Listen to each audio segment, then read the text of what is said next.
Ganun talaga si Ate Siba. Mabait naman siya guys, pero kaso lang talaga ganun lang siya. If Siba, yung anak mo, Nick Jan. Diyan dapat mag-asawa ka muna. Dito gusto mo makita. Siba, ipakita mo ang mukha mo. Wala kayo yung pakita. Wala. Mahiya talaga siya. Ana. Si, Akala ko hindi mo ko kilala. Oh. Natawag man ako Nick Jan to si Ate Pil pero Wala, kilala yun ako. Kaya ko kilala niya ako. layo man kaayo na buta naman ka na mama nimo. Ma, ito si Ate Pil pero oh. Kaon man ko mo. Kakilala lang kita kay kaklase tayo sa unang giduan. Mamunit kita. Ako may pinaka isugan matapang noong sa una. Adban man ka mangunit pa. Ha? Adban mo muni mo po.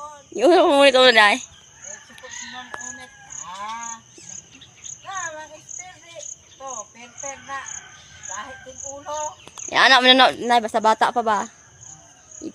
Tanda na din naman. Yung mama guys. Ha? Ay, yung mama sa una. Siya man si?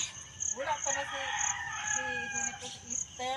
Ha? Si Easter, wala pa si Easter ni mo na.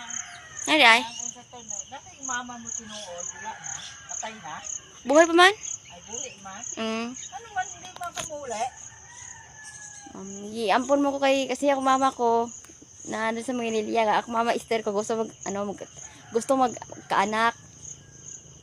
Wala na makaanak na hindi na makaanak si Mama Easter ni mo pod. Basta bata. Ulang nakaayon, matay man si Leon pod.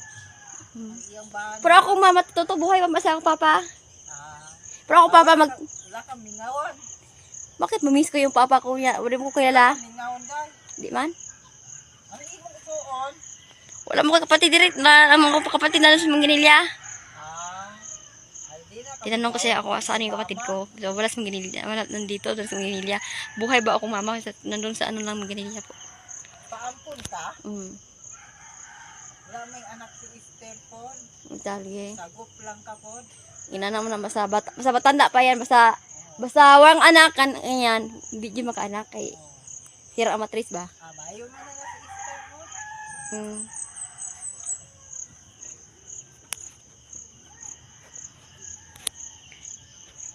So guys, mayroon ko na kong asawa.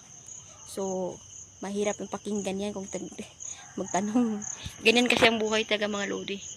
So, yan mga lodis, pakita natin yung mukha natin to.